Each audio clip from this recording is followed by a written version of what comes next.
This is Women Talking Mitzvot, brought to you by Dorachea and the Stella K. Abraham Migdal Oz Women's Beit Midrash as part of their commitment to bringing women's spiritual worlds into halachic discourse. This podcast series has been graciously sponsored by Sigal and Zach in honor of Women's Talmud Torah, Women's Halacha Study, and in merit of Am Yisrael. Today's conversation continues our Tefillah series with a zoom in on the morning blessings that are gender specific.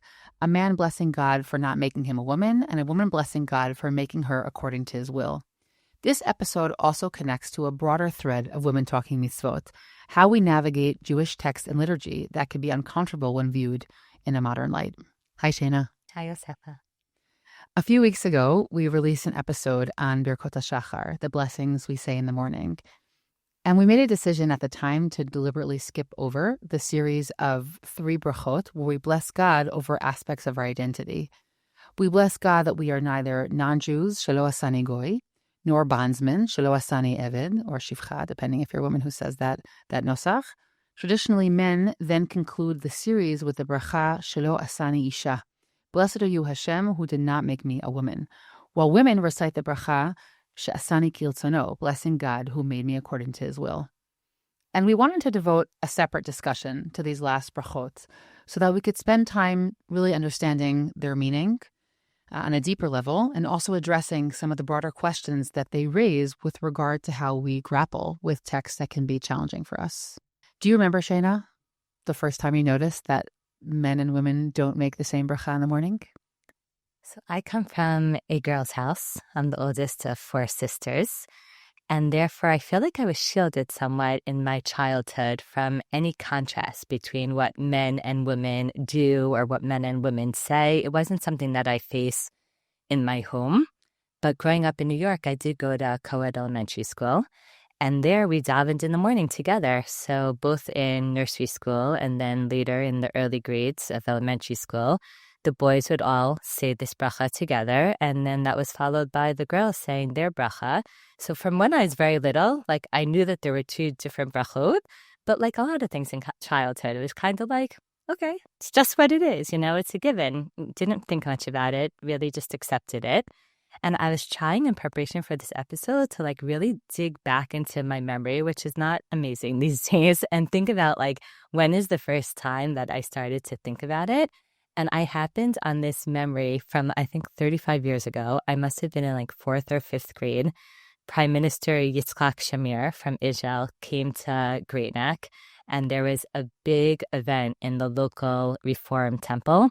And our elementary school performed, the choir performed at the event.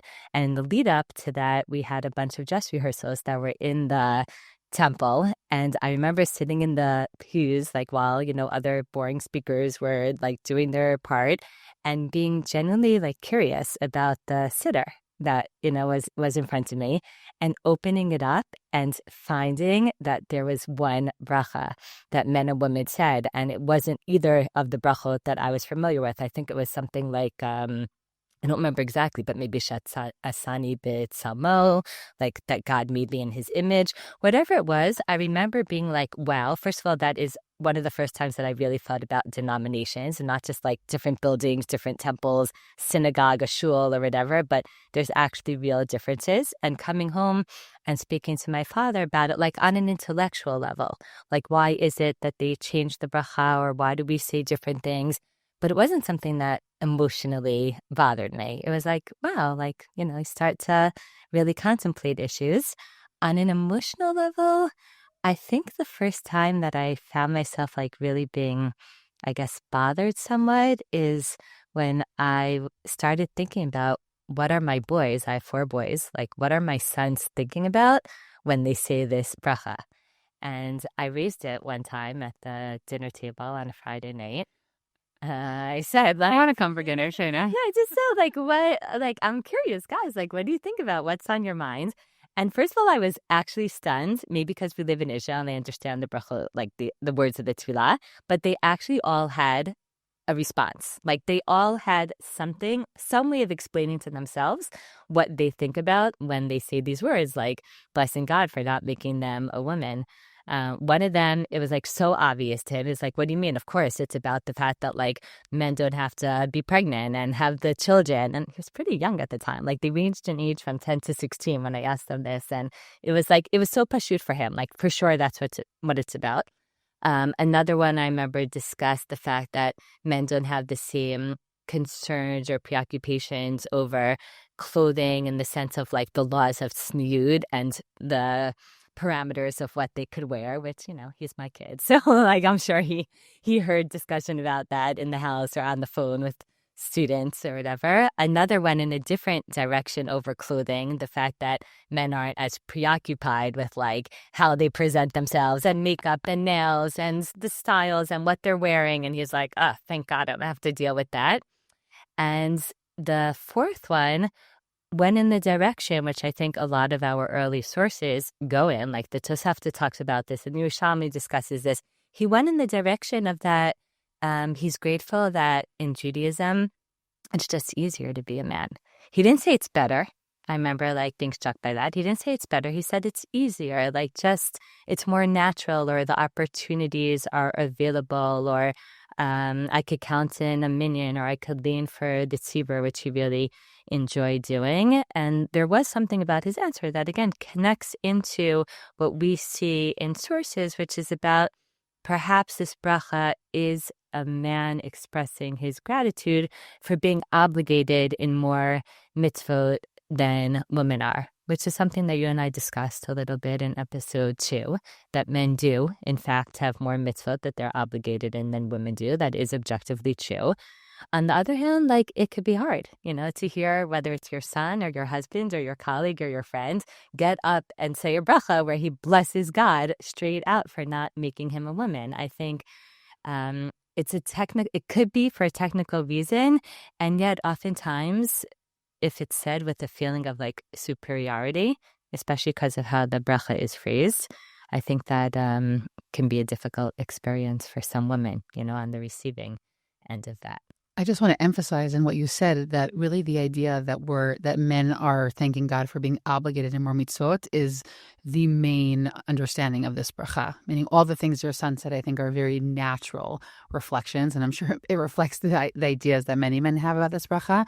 But we have, the Tur and the Beit Yosef, and the Shulchan Aruch also afterwards, right? Same person as the Beit Yosef, really go in that direction, that it has to do with the difference in mitzvah observance. So I just want to underscore that from like a source perspective. That's really how it's understood by most. Absolutely.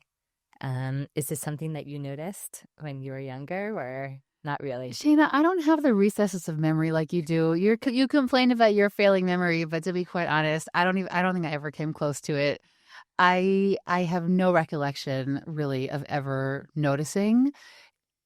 I'm sure it existed, right? Meaning I also was in a co-ed elementary school. We said brachot in the morning. I definitely didn't think about it.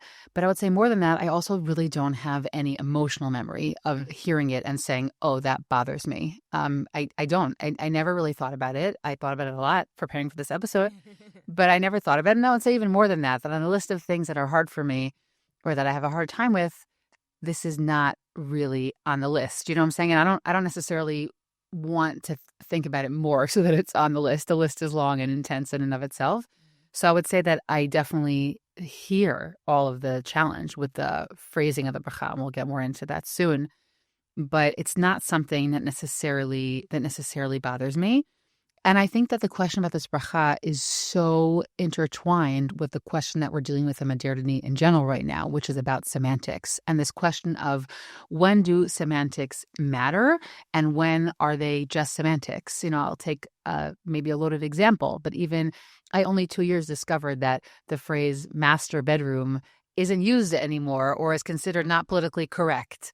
And I never in my life, hearing that word growing up, ever thought that it's connected to slavery. I never once made that connection. Again, it might just be that I'm not this example of a thoughtful human out there who thinks deeply about every word they say. Although I think that I'm pretty thoughtful on the spectrum of humans.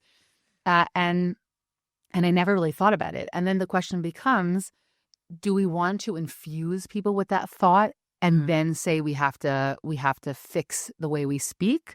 Or do we say that there's some things that are just objectively difficult and this is something that bothers many people and therefore it needs to shift? I think that the big difference, let's say, between the example of master bedroom versus She-Asani Isha is that I think that in the case of She-Asani Isha, we're talking here about half the population being women and the other population who might be disturbed by this phrasing, even if they're a man saying it. I think that we're talking about here a very large scope of it, of the population, and also that the question about the relationship between genders is one that's still being worked on. Right. And therefore, the sensitivity sits in a different place than speaking about, again, I understand that racism is a very big topic, and I'm not getting into politics right now, but the specific relationship of slavery is not one that in the Western world we're dealing with in the sense of where that phrase comes from. So I think the question about like what sensitivity is it hitting upon, what ears are hearing it is also an interesting piece.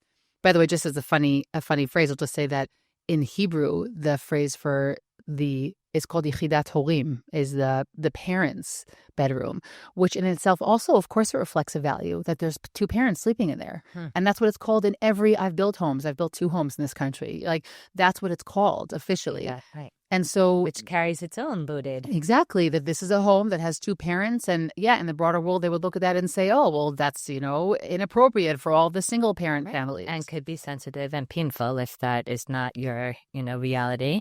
It's interesting what you're saying, because on the one hand, I also think about these issues because, like, when I moved to Israel, I discovered that the word ba'ali is my husband's. Like, my husband's, my ba'al, my husband is a loaded word because ba'al in Hebrew literally means owner, like somebody who has possession of something. And the feeling of many women is that, like, that's not a phrase that they want to use when talking their spouse. I'm not in his ownership. I'm not in his, possession.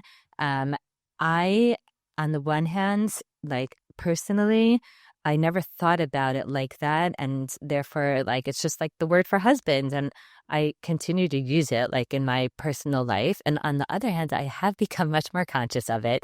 And when I'm in certain circles where people say ha'ishali or ishi, my man, kind of, so then I am more careful because I know what the connotations are. And really, I just want to say words matter. They do matter as much as we want to say, yeah, whatever, it's, it's just a word, it's just a phrase. I do think they affect us in subtle and not so subtle ways. And it's okay to admit sometimes when it bothers us. And the difference in terms of like a bracha of She-Asani Isha versus talking about a master bedroom or my ba'al is that especially young boys who are saying these brachot, you don't know what they're thinking. Yeah, it's a consciousness molder when you say something from such a young age on a daily basis. I agree with you. Especially if you understand the words that you're saying. So how you internalize it. So on the one hand, we don't want to become overly preoccupied, And on the other hand, it doesn't make us not from to be talking about this issue or to be thinking about how it affects the community that we live in. When you're speaking about asking your sons how they experience that bracha, so the only man I've ever asked is my husband. I don't have sons of any kind of age like that. And he's the only person I've ever asked. And I will just say, without giving over too much information, I love my husband deeply, but he does not share a passion for a lot of these issues in the way that I do. Thank God we complete each other and we're not passionate on the exact same issues. But I definitely want to bring up his voice because I think that it's probably representational of so many, which is that he doesn't think about this, meaning he's not losing sleep over it. And I would even say more than that, that, as the years progressed, She-Asani Isha took on for him what one of your sons was saying, as he saw me through years of pregnancy and all different elements that are bound up in that stage of life. And so he would like use She-Asani Isha, like it was like a code word between us of like, I get to go walk up and walk out of the house today and you, I don't know, are in that situation or just gave birth. And it became kind of like a joke almost. It was like a little bit of like a keyword between us of like, yep, I just get to go walk off into the sun. A joke, but actually from a place of sensitivity and awareness. Yes, it was Ki'ilu using a little bit like that rough phrasing of the bracha maybe, but with him being like, like our lives are different. Right. And it Dafka he became more aware of that, I think, over time. Of that. I think also when you say a lot of men don't think about it, we're including in that men who are, amazing husbands or who are champions. That wasn't clear. Women, in all different realms. It's just that, this is the nisach, this is the phrasing of the bracha, and it doesn't impact them. Not that they don't care about women's. Of course, thank you. Yeah, that's a really important clarifier. I'd also say that when I see that other people aren't sensitive to something that I might be sensitive to, so sometimes it's a sign for me to say, chill out, Yosefa, it's fine. But sometimes it's not. Sometimes it's saying everybody is slumbering on this topic. Yeah. And the fact that they don't see it is a problem. And I think that's that place of choosing your battles or trying to figure out, so what is just semantics or what is, and we'll dig more into that. But I think that the example of Zevi of my husband is just an anecdote. But I think that what's particularly challenging in this bracha, as you mentioned almost before, is the fact that it's phrased in the negative, right? She-Asani, Isha, right? That I wasn't made a woman. And I think that itself is part of what could be a little bit jarring. Offensive, yeah. Offensive about this bracha. And I think first I also want to just ask ourselves, why is it phrased that way, right? Why is it phrased in that way? Again, we see that it's phrased similarly to the two brachot that come before it, right? You have to see it as part of that package. Exactly. Shelo-Asani goy and Shelo-Asani eved, if you're a man, or some women also say that phrasing also that we mentioned in that earlier episode. There are a few explanations for why it's phrased this way, but I think two are possibly more compelling. One is that it simply was the common way to express identity in the times of Chazal, and that's why it's reflected in those two earlier brachot as well. It could be that the negative was a common way to speak in the time of Chazal.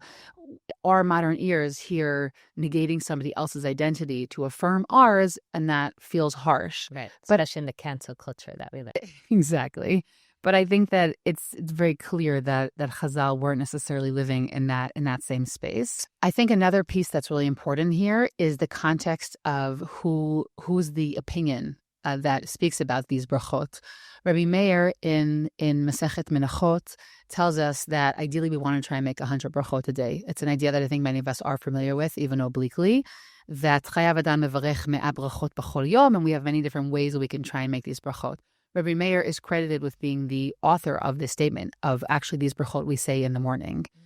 And so it's very possible that if we would have had sort of a catch-all bracha, right, of thank you Hashem for making me an Oved Hashem, then we would have put in it all three of the brachot we say individually, right? Both being that we're not made a Gentile, that we're not a slave, and that we're also not a woman. Mm-hmm. And so by making specific brachot, if we connect those two statements of Rabbi Meir, one in Menachot and one in Masechet Brachot, we maybe see this idea about why it's three specific, I would say almost negating identity markers. I don't know if any of these are so convincing necessarily, but I think that they may provide context to the reason why the bracha is phrased that way. For me, by the way, Shana, context is always so important. Yeah. Before I get riled up by something, and maybe the context, I'll still be frustrated by it, but it's important to think about it in that initial source context. Mm-hmm. And I remember as a young girl that's what my father did when I first asked him about this, because he opened the Gemara for me and he showed me that Rabbi Meir was the one who coined the phrasing of this bracha. And he said to me that Rabbi Meir was married to Buria, one of the few women that's mentioned in the Gemara, that the Gemara tells us was a learned woman and scholarly and deeply engaged in the study of Torah. And my father said that he always thought about the fact that maybe Rabbi Meir, as the husband of somebody who faced the inherent tensions, especially in his time, of what it meant to be a woman who, on the one hand, was committed to her home and to raising her children, but on the other hand, really had a love and a passion for Torah that wasn't common in her time. And he saw that she didn't have the opportunities that he had, that perhaps that bracha was catching some kind of empathy or sensitivity that he had towards her situation in terms of expressing the fact that he didn't have to deal with those tensions that she did, which, as you said, we don't know what Rabbi Meir had in mind. But for me, that explanation was helpful and also kind of made me think about it a couple of days ago when I was deep in the preparation for this episode. And of the episodes we've done, like this has been more stressful for me just because it's a more loaded topic. And one of my sons walked into the kitchen and he's like, "What are you working on?" Because I was sitting in the middle of the kitchen as I was also trying to cook and whatever. And I was like, "Well, this episode on She-Asani, Isha." And I said to him, like, he's much older now, like, "Where are you? What do you think about when you say that bracha?" And he's like, maybe about the fact that I don't have to sit around doing a podcast and stress about this issue, meaning like these issues for men, they're not weighing on them in the same way that they are for women. And that tension, I think that Rabbi Meir maybe saw that his wife was struggling with, perhaps, could also be part of it. As you spoke about, for me, really, the most challenging part is the negative phrasing. Like, even if men made a bracha where they thanked Hashem for making them men, I don't think we would experience it in the same way. Maybe it still wouldn't be the most pleasant, but we wouldn't experience it in the same way. And ideally, like, I haven't given so much thought for what I would want the bracha to be, like if men and women had separate brachot, what I would want men to say.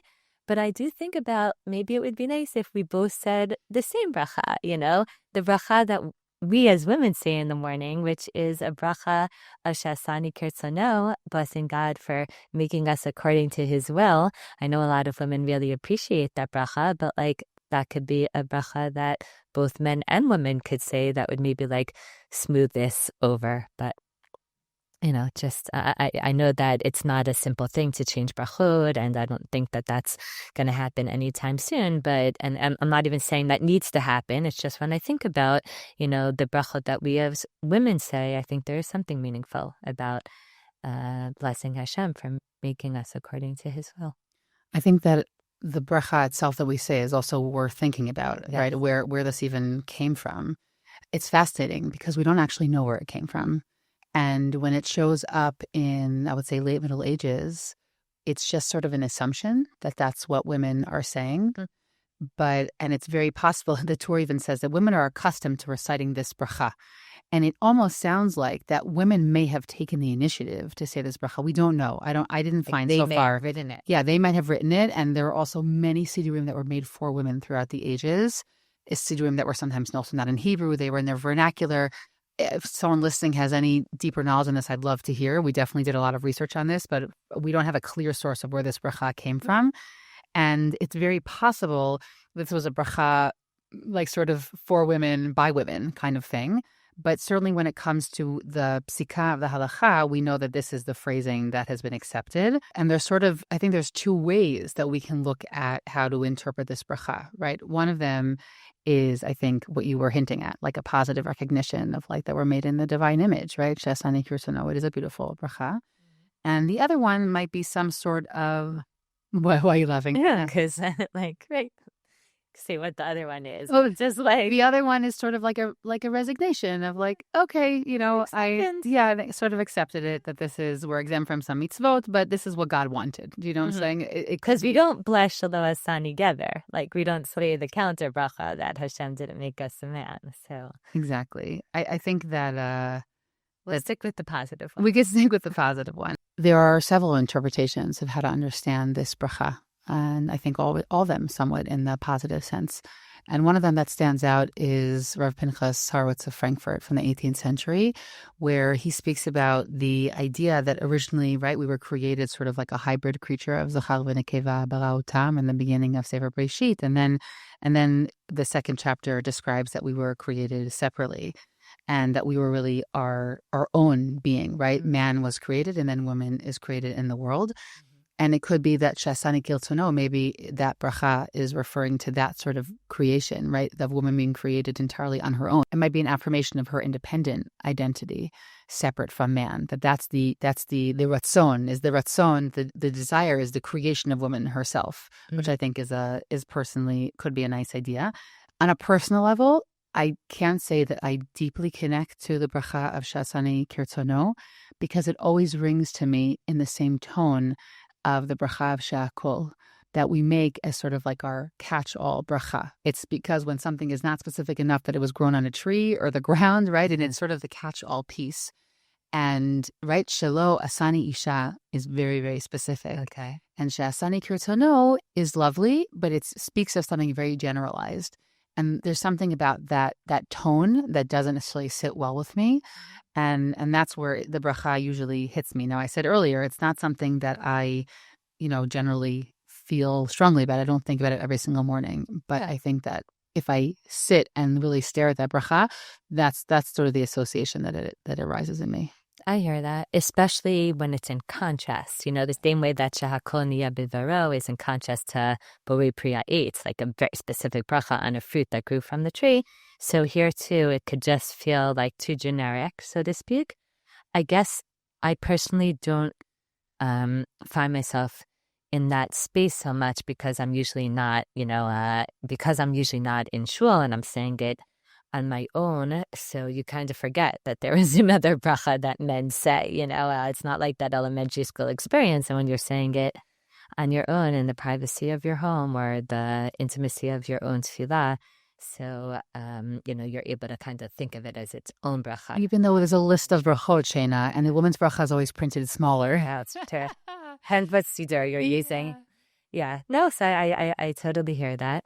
Honestly, for me, what's most important in all of this is just the educational piece, that young men and young women be educated on the meaning of these brachot and that they're not used as a fertile ground for chauvinism. I live here in Olunshva where one time we were at a B'nai Akiva gathering, and part of what happens in B'nai Akiva are the boys and the girls are screaming these chants at each other. It's kind of like color war year round. And all of a sudden, Jude and I noticed that the boys, these little boys, 4th, 5th, 6th grade, they're staring down the girls and they're saying Tsela, Tsela. We're like, what? And then we're like, oh my gosh, they're calling them a rib, from that creation story. I'm like, maybe only in Lunchwood is that a diss, but why am I bringing that up here? Because it's like a Tnuamu Revet, right? It's a co-ed youth group.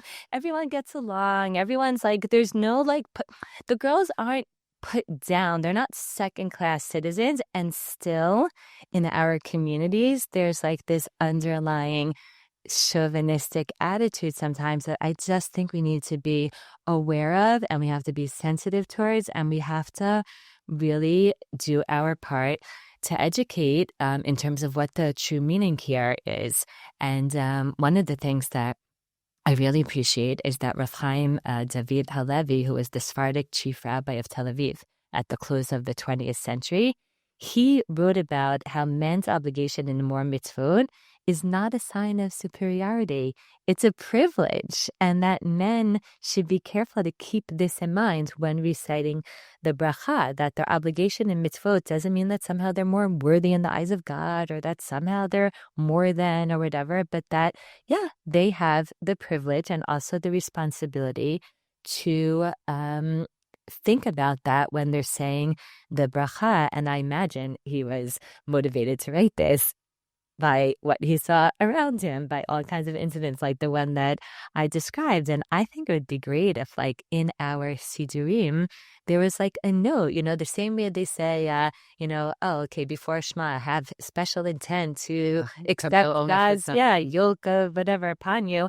I don't see in our Sidurim, and in prep for this, I really checked a lot. And even in our very modern Sidurim, published by our modern Orthodox communities that have all different kinds of commentary and annotations and explanations, I couldn't find anything on this topic.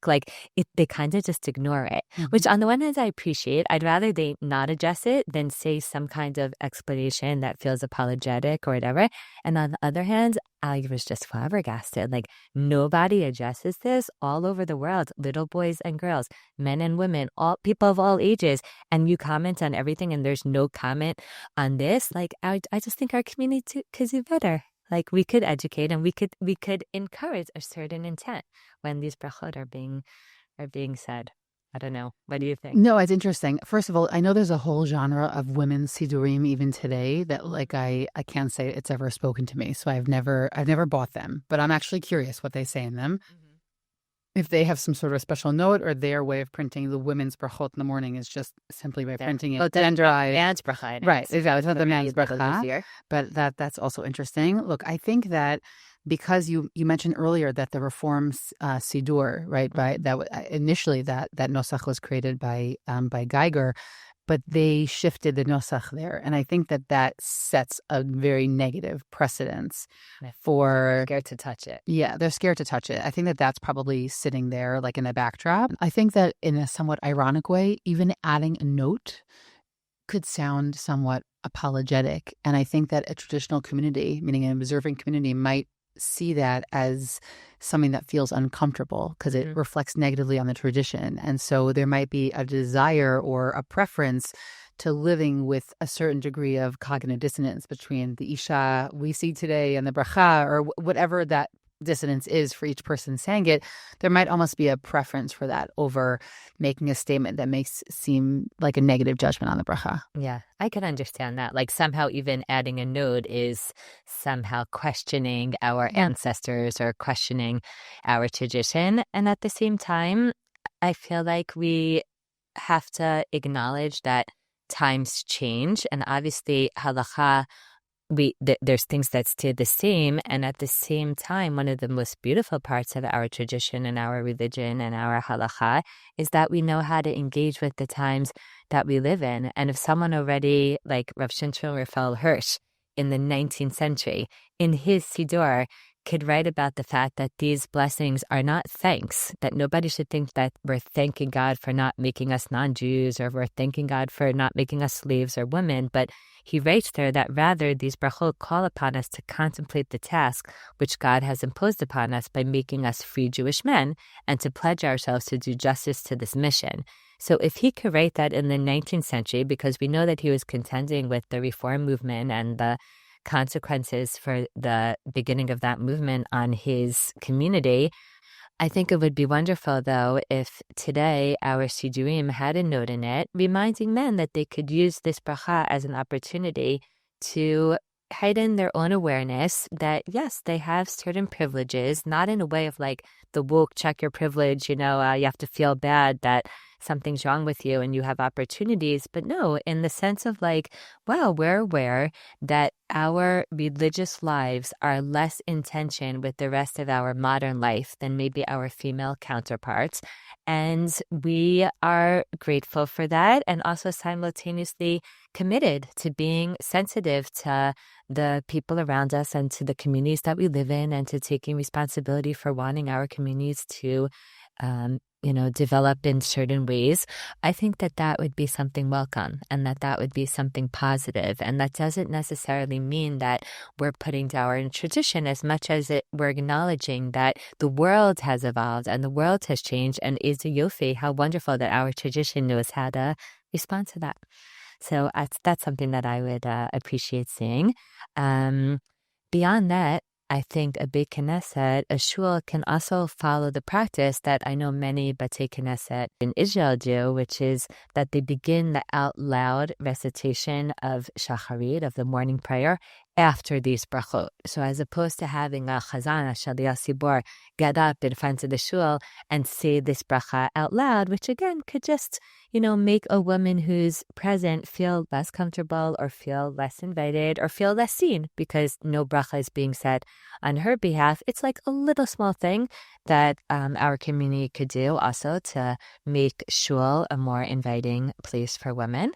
And lastly, I just want to give space to all the people out there, men and women, who may still feel that even after all the explanations and all the understandings, whatever, that they still don't love these brachot, and they're still not brachot that they totally resonate with. And that's also okay. Like, we can say that there's things in our tradition that like maybe don't speak to us 100%. And at the same time, we could continue to say them while also being in dialogue with halachic authorities about what we could do to help our communities, best navigate these issues. So those are practical things. I'll share that something that I have found personally to be impressive, and also for me deeply moving, is that for the last 12 years, I've been invited to speak in 2 different yeshivot, in Yeshivat Eretz Hatzvi in Yerushalayim and Yeshivat Har Tzion, Gush, in Alon Shvet, to discuss with their Talmidim, with their male Talmidim, the experience of being a modern Orthodox woman in the 21st century. And I always start the conversation with them by asking them if they could reflect on some of the areas of their religious life that they just take for granted, that are part of their day-to-day experience, that the women their age might experience differently or may even find challenging in different ways. Now, I'm not looking for their pity, and I say that to them. I'm not coming to be like, oh, we're miskinot and, we need your compassion or whatever. That's not the point. My point in this exercise is to get them thinking and to open their eyes to little things around them that they may not have paid attention to and noticed before, to really put themselves, I would say, in the shoes of their friends, of their sisters, of their mothers. And it's fascinating. Once you ask them to do that, I'm always really impressed, even blown away by the things that they're able to say, ranging from women may not have the same learning opportunities available to them, whether it's summer programs or the level of learning in different, yeshivot, midrashot experiences. They'll talk about what it might feel like to, be behind a machitza. They'll talk about their friends or their sisters' motives being questions, which is something that, I know definitely I faced at different times in my life. And inevitably, someone will always raise the issue of difficult texts. They'll say, wow, I'm thinking about what it must be like to hear She-Asani Isha, or to read a passage in the Gemara that really, could be uncomfortable. And that gets them curious. Then they start asking me, how do you navigate and respond to texts that are not always comfortable for you to read as a woman? And I think it's a big topic. How do we approach this? I think it's a big topic, and I think that, like so many of these topics that relate to our lives, it's one that's still in motion also, meaning both how we think about it, how it meets the population, who's meeting texts right now, right? I think that that's also a big piece, meaning many young men and women can possibly go many years and never come up against this question because they're not necessarily looking at those texts in the face, right? It depends how much they're traditionally steeped in that kind of learning. And so I think it's so varied how people meet this question or when they meet it. I would say that different than what I said before about the bracha, that this one I meet all the time. I meet this all the time. And it's a funny thing devoting yourself to a life of study of text that you weren't the intended audience of. It's like a constant daily. I'm the other. I'm constantly inserting myself in a conversation that I wasn't really part of. And I'm very aware of that. It's very much there. And I think that there's a natural dissonance that arises. Certainly any women who are studying Torah Shabbat Peh seriously, right? You meet yourself as a category, right? It's very different than the way that we Nashim Avadim. Yeah, and we're in a category with others, and there's a lot there. Early in an earlier episode, I believe it was also episode 2, I brought in a piece by Rav Eliezer Berkovitz that for me is sort of seminal, definitely at this point in my career, that he writes about his last book that he writes about women and Judaism, and that the idea there, it highly contextualizes Chazal in the sense that it looks at them in their time period, and it looks at the women as they were living life then. And while there's a very important need to acknowledge the fact that the halachic sources also shift over time with the slow shifting status of women, that doesn't only happen in the 19th century, meaning that there are certain halachot that simply are never really practiced because it wasn't relevant for women's lives and for the way that families were structured. So there are subtle changes, and then there's obviously the big bang changes that happen in the past 200 years. But that, you have to look at these texts, that they are to a certain degree going to be reflective of the time period in which they were molded, both in terms of men's attitudes and also to what women were like in those times, which were simply very different than what women are to a certain degree, than what women are like in the modern world. They can only speak to what they see, to what they know. It reminds me of a passage in a fantastic book called If All the Seas Were Ink by Alana Kirshan, who wrote a memoir on her experience of learning Daf Yomi, which in of itself is like, wow, that's a chiddush. That's something new in our world, that women are part of the Daf Yomi cycle and not learning. And she wrote about her experience. And she has a passage in there where she writes, perhaps a Jewish woman of the 21st century has more in common with a Jewish man of rabbinic times than with his wife. After all, she writes, women in the Talmud rarely owned property or lived independently, whereas I and many women like me earn a salary, have my own apartment, and participate fully in the social and political life of my community. So what she's doing there and what you're saying is that the first thing that we have to acknowledge is that they were speaking about the women of their time, which may not have, 100% overlap with the women that we know with ourselves. The challenge, though, is that sometimes halachot are drawn from these texts. Exactly. And that it's almost easier to sift out hashkafic statements about women or men that are no longer reflective of what women and men are like. But it gets sticky when those statements or the assumptions underlying the statements also end up molding certain halachic realities. Exactly. And that tension is there, right? That tension is there in the way marriage is performed in the Jewish world and the way that divorce is performed in the Jewish world. Meaning that if we understand that these statements were made in a certain context, so they could help us, think about what we want our intentions to be when we read these. But the fact that these shaped some of the moldings of our crucial halachot that we are still needing to contend with. Yeah. And I don't think we need to lessen the fact that there's a tension there. There's a tension in the way that weddings are performed, a tension in the way, obviously, that divorce is actuated in the world. And it's certainly any of the halachot directly relating to women, and also not only many other halachot that relate to the world are relying on certain basic assumptions about the world. And it's not just assumptions about women that are no longer completely accurate and aligned with the world. And I would say the work and the art of halachic development over time is to bring halacha in alignment with the world while not compromising on its traditional values. And that's happening every day. That's happening every day in the way that people are living halacha. It's happening every day in the way that those who mold the halacha itself from top down are contending with it. And I don't think that we have to minimize that. I will also say that friends of mine who are, deep in the like Gemara halacha space as well, sometimes they say that they find it empowering to engage with those texts, meaning I'm inserting myself in there. I'm inserting myself in that conversation. And I'm also part of the very actual real life dialogue surrounding these issues. And so they feel that there's a real tikkun. There's some sort of, they're part of the change. They're part of that change of those spaces. And that to them actually feels empowering. You read out that piece by Alana Kirshen, who's a wonderful, wonderful person, wonderful writer. She just put out a new memoir that's called Children of the Book, about reading books to your children before bedtime. Yeah. And a piece that stands out to me was written by Rabbanit Sarah Wachenfeld. She wrote it in 2020. Sarah is the chief learning officer for Sefaria, I'm sure a website that some of our listeners are familiar with. And she wrote it on the heels of the first Women's Daf Yomi Siyum, which was spearheaded by Rabbanit Michelle Farber and many other institutions as well that were part of it. And it was here in Yerushalayim.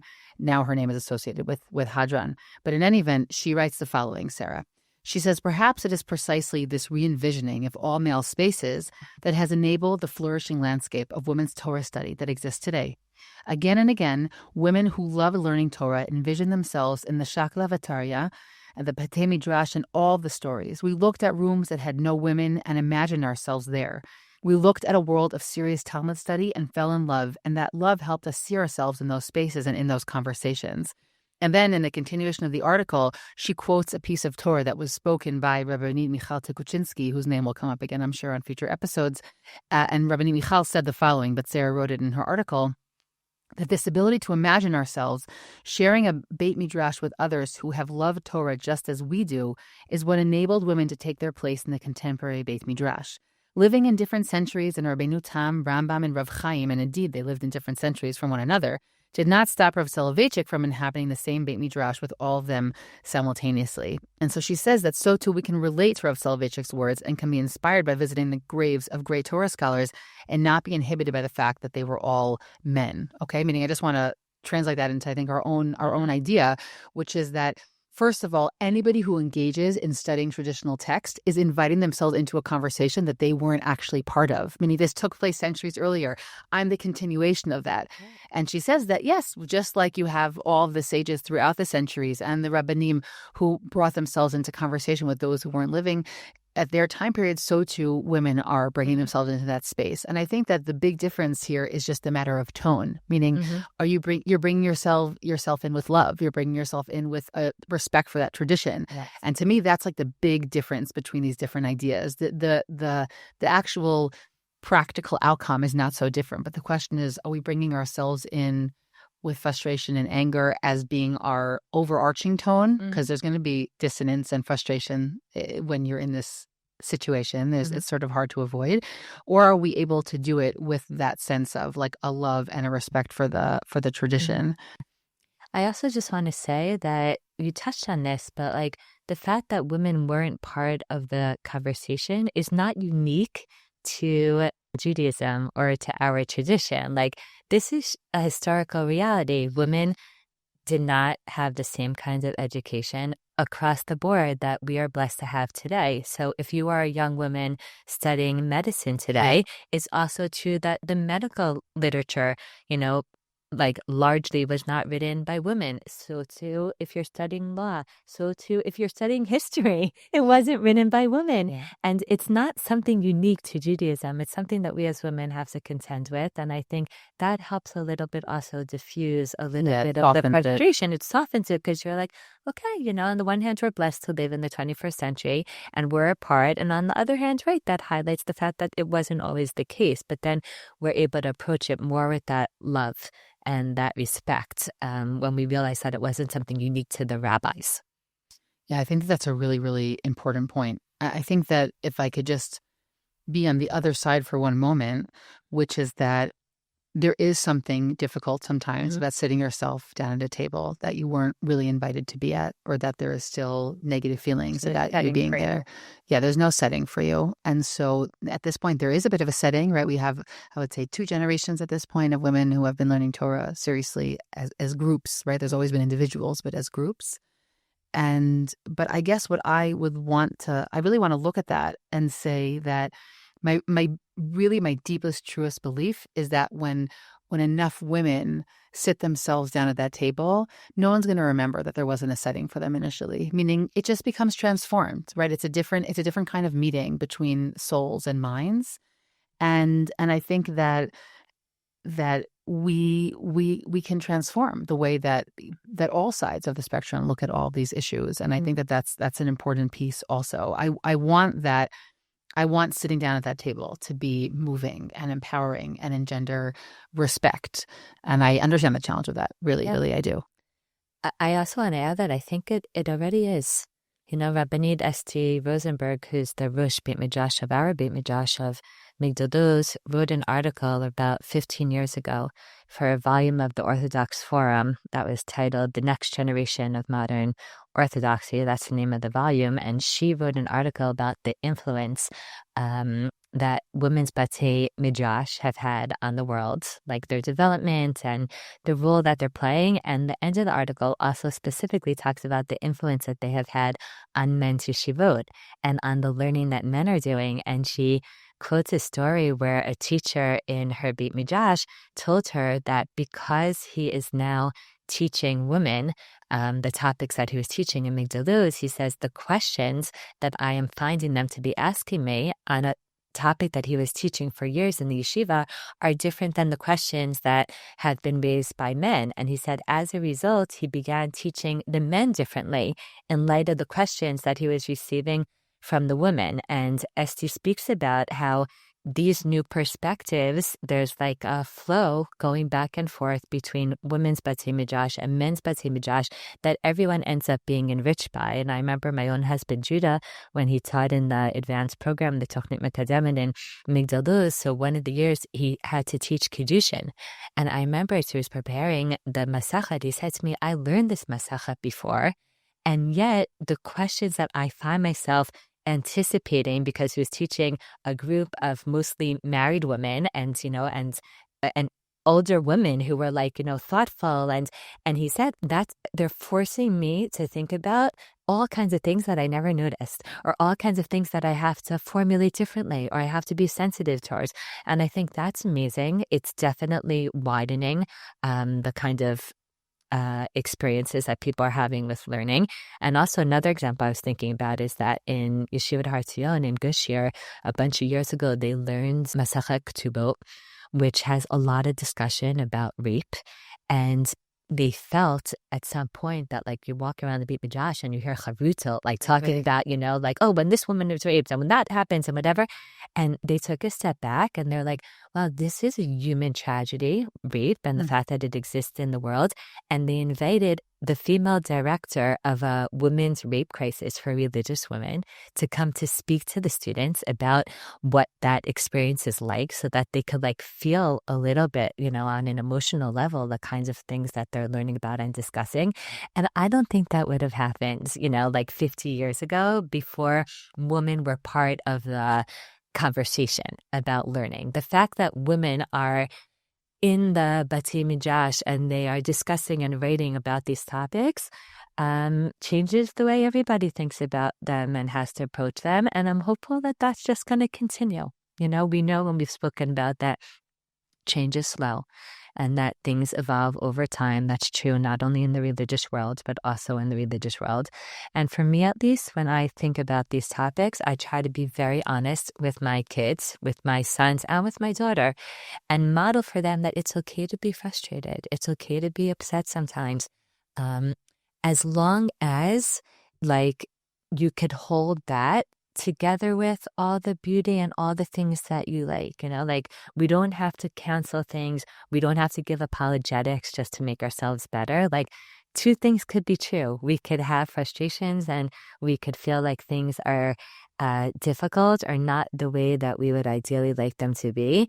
And we could still embrace a religious life that's rich and meaningful. And I think empowering people that they kind of choose how to respond and reminding them that like life is complicated and people are complicated and religion is complicated and and giving room to that, giving room to the disappointment and at the same time trying to steer or stay away from too much cynicism because it's not productive, because it doesn't help us. I think that ability to live with the tensions, which I know you always comment that I use that word a lot, but for me, very real. Like, I really feel, for me, living with tension means that, like, two things are really, really, really important to me. And it would be simpler if I could just kind of, like, X one out, because then life would be, like, easier. And yet, like, what am I supposed to do? Like, I really feel, like, traditional.